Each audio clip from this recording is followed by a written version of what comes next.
naša slovenská reč žije. Dokiaľ naše verné srdce za náš národ bije. Žije duch slovenský. Bude žiť na veky. Hrom a peklo, márne vaše, proti nám sú vzteky. Jazyka dar zveril nám Boh. Boh náš hromovládny. Nesmie nám ho teda vyrvať na tom svete žiadny. I nechže je koľko ľudí, toľko čertov v svete. Boh je s nami.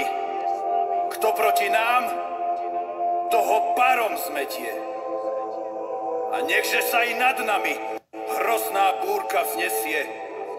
Skala puká, dub sa láme a zem nech sa trasie. My stojíme stále pevne, ako múry hradné. Čierna zem pohltí toho, kto odstúpi zradne. Tak jest. Krásny večer vám všetkým prajem. Zdravím vás, milé dámy a páni. Toto vysielanie je také pozvánka takzvaná, ale dajme si trošku zo pár informácií, ktoré sa tu dejú. A jednou z tých najhlavnejších informácií je presne to, že vláda nemá žiadnu súčinnosť ani ľútosť s ľuďmi, ktorí boli zasiahnutí tzv. Pomyselným zemetrasením na východe Slovenska. Napriek tomu sa dnes odohrávalo zasadanie tzv. Odborníkov, ktorí mali čo povedať v reportáži na teátri.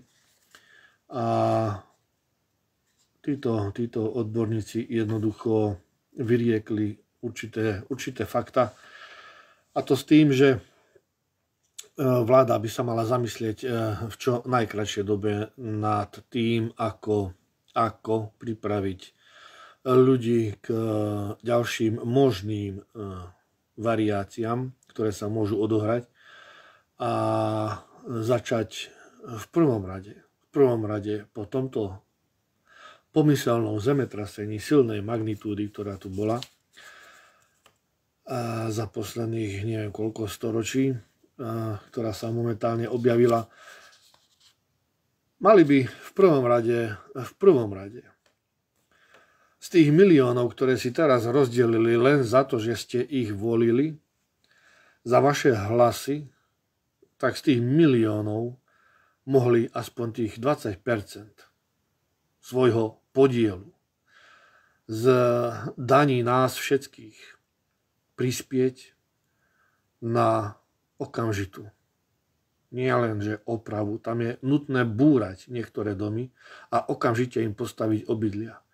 Čiže mali ako v prvom rade zabezpečiť týmto ľuďom náhradné bývanie, okamžite im opraviť všetky tieto nehnuteľnosti a urobiť im strechu nad hlavou. Začína sa ochladzovať, začínajú byť rané prízemné mrazy na východe Slovenska, a nehovoriac o tom, že každú chvíľu sa môže spustiť dažďová sezóna, dajme tomu, a môže nám tu liať aj týždeň v kuse.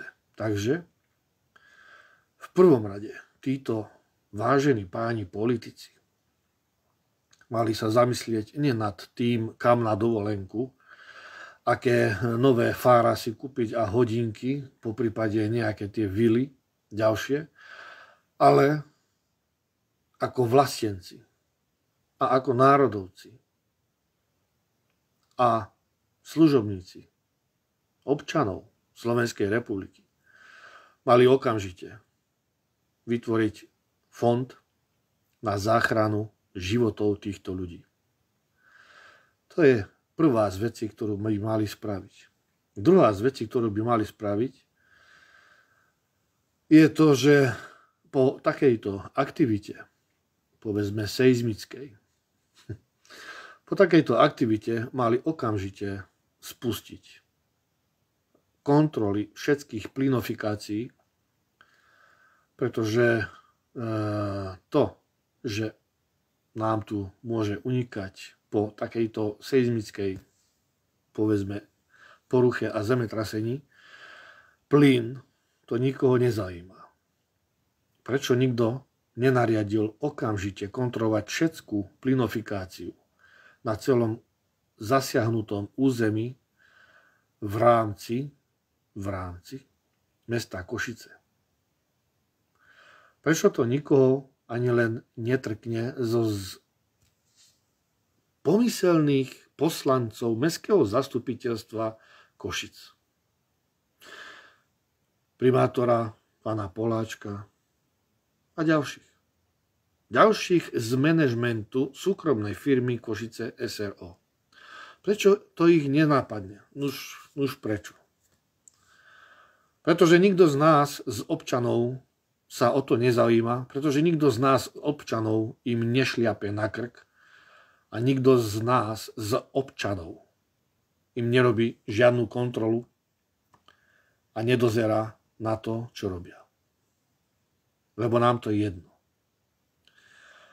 Pokiaľ nám to takto bude jedno, priatelia, táto zem, táto vlast, táto naša krajina pôjde ku kytkám. alebo ako to povedať po slovensky, pôjde do prdele. Rovno to poviem tak, jak je. Nerozumiem tomu, prečo nikoho z vás nezajímajú skutočnosti, prečo nikoho z vás nezajíma, čo sa tu deje. Ja nechápem, ako môžu byť ľudia takto zaslepení, ako môžu byť ľudia takto dôverčiví niekomu, komu sa veriť nedá. Ako si môžete v kľude ísť večer ľahnúť spať v domnení, že je všetko v poriadku. Nič není v poriadku. Čo ak? Ja nehovorím, že je tomu tak. Ale čo ak sa odohrala niekde nejaká plynová, dajme tomu porucha, trhlina, ktorá spôsobí niekde ešte väčšiu obrovskú škodu explóziou nazbieraného plynu, ako bolo momentálne zemetrasenie. Nikto sa nad tým nezamýšľa, nikto sa vôbec o to nezaujíma, len zo pár ľudí, ktorým to nedá jednoducho a dokážu ma kontaktovať aj s týmito vecami. Ja sa priznám, ja sám nemám času na tieto veci, ale majú pravdu. Tí ľudia, ktorí ma kontaktovali, majú pravdu, pretože majú obrovské obavy a je to fakt. Je to fakt, že sa to môže stať. Mali by sme začať naozaj každý sa zaoberať tým, čím sa zaoberajú títo z manažmentu každého jedného mesta a obce. Je najvyšší čas, priateľi, aby sme sa zjednotili. Je najvyšší čas. Nehrali sa na týchto sociálnych sieťach, na neviem akých šamanov alebo liečiteľov, neviem čoho všetkého a duchovných vodcov a blá, blá, blá. Pre Boha živého začnime otvárať oči a začnime rozmýšľať nad tým, čo tu máme pred sebou. Nie to, čo nám nejakí anjeli, neviem skade, čo prinášajú, aké informácie z galaxie, Kentauri a neviem čoho všetkého. Je mi to úplne, ale že je mi to úplne jedno, kde, čo, ako je, či to tam vôbec je. Žijem tu, teraz, priamo na tejto zemi, žijem priamo v dianí, tak ma to zaujíma. Mňa nezaujíma to, čo niekde niekto možno na nejakom bielom koni pricestuje. Nezajíma ma to. Mňa zaujíma tento stav, ktorý momentálne žijeme. Tak je najvyšší čas sa o to zaoberať, je najvyšší čas vziať sa a prísť na to stretnutie, na ktoré vás teraz pozývam, priatelia. V sobotu, túto sobotu, 21. októbra. Presnú hodinu vám ešte dám do pozvánky na Facebook. Uskutočníme veľké stretnutie, kapacita 300 ľudí, žiaden problém, v objekte Jumbo Centra v Košiciach, kde ste všetci zo všetkých kútov Slovenska ste všetci pozvaní. Budete mať zabezpečenú kávu, pitie a niečo na zajedenie. Niečo na konzum. Takže budete mať aj pohostenie. A tí, ktorí budú zďaleka, môžu si objednať niečo na prespanie tu v týchto penziónoch a tak ďalej. Tak ako keď ja som chodil za vami a som prespával všade možné, tak môžete kľudne aj vy takto sa zabezpečiť a v sobotu prísť, môžete tu kľudne prespať. Bude to na dlho, priatelia, pretože chceme, aby sme vypracovali spoločne koncepciu rôznych návrhov, ako jednoducho postupovať ďalej, pretože my plán máme. Plán obnovy Slovenska, ekonomiky máme. Máme riešenia. Vieme, ako ďalej to všetko vyriešiť. Vieme, ako máme ďalej postupovať. Ale pokiaľ nebudeme všetci zjednotení a pokiaľ naozaj nedokážeme sami sebe, že stojíme za tým, čo rozprávame, že stojíme jeden za druhým, tak nemáme šancu. Nemáme šancu vôbec nič zmeniť. Ak niečo chcem, pricestujem, porozprávam sa s dotyčnými, dám zo pár návrhov, pretože ja to budem stále robiť. Ja chcem od každého jedného z vás vyrozumenie, chcem od každého jedného z vás vaše logické nápady, pretože v jednote je sila. Nezabúdajte na to. A neznamená to, že niekto má viac rozumu ako ten druhý. Prečo? Prečo by sme stále mali, alebo takto, prečo by ste sa mali stále spoliehať na niekoho iného a že to za vás vyrieši, že to za vás vybaví, alebo za vás to niečo urobí. To nie je pravda. Len takto dokážeme, priatelia, že sa všetci naozaj zjednotíme. Že nás príde ten maximum, aspoň tých 300 ľudí nech príde. Ste pozvaní všetci. Že vás príde aspoň tých 300 ľudí na to stretnutie a každý z vás má právo sa vyjadriť, má právo predniesť svoj názor, svoj nápad, ktorý môžeme všetci spoločne dať do koncepcie a podľa toho riešiť ďalšie veci, ktoré dokážeme jednotne dať do poriadku. Budujme túto spoločnosť presne tým, priatelia, že sa budeme stretávať. Nech je to akokoľvek riešené. Nech sa deje čokoľvek aj vonku, nech je akékoľvek počasie. Pokiaľ sa nebudeme stretávať, nebudeme udržiavať tento kontakt medzi nami a budeme sa spoliehať na nejaké prekliaté sociálne siete a internetové siete, doslova zanikneme. Zanikneme, pretože budeme si naivne myslieť, že týmto spôsobom niečo vyriešime. Nevyriešime nič. Nevyriešime nič, pokiaľ sa naozaj nestretneme, pokiaľ naozaj si nepodáme ruku, neobjímeme sa a neprednesieme svoj vlastný návrh, ako meniť túto spoločnosť, ako prísť s niečím, čo má obrovský potenciál na to, aby sme dokázali meniť túto spoločnosť. Tak poďme, priatelia, riešiť. Poďme, priatelia, konať. Nie sledovať videa, či už moje, alebo niekoho. Prečo? Poďme sa, priatelia, stretávať a čím viac sa nás stretne, o to väčší záujem budú mať ďalší ľudia. Pretože ani im už to nedá sedieť doma na zadku a počúvať nezmyselné videá. Máme návrh, ako to všetko zmeniť, ale k tomu všetkému potrebujeme jeden druhého. Sami nedokážeme nič. Ale keď sa zjednotíme, znovu zopakujem, v jednote je sila. A to je základ úspechu. Takže ste všetci pozvaní na sobotu 21. októbra do objektu Jumbo Centra, kde máme priestory pre 300 ľudí pripravených a každý z vás ku tej pozvánke, ktorú pripravím teraz, sa môžete prihlásiť, zaevidovať áno, prídem a aby sme vedeli, pre koľkých ľudí pripraviť pohostenie a tak ďalej. Nič sa neplatí. Nič. Všetci ste pozvaní, pretože nám nie je jedno a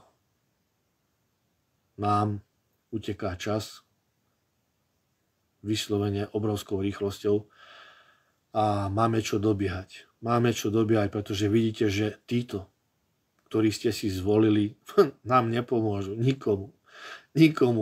Oni tu jednoducho zahrali ďalšie divadlo vo voľbách a zvyšok je len na nás, priatelia. Zvyšok je na nás. Aby sme konečne to všetko zmenili. Tým, že spojíme sa, podáme si ruky a znovu to zopakujem, bez rozdielu farby pleti. Všetci ste pozvaní, priatelia, všetci. Či už rozprávaš maďarským nárečím, rusínskym, rómskym, každý z vás je človek. Každý z nás bol Bohom daný na túto zem.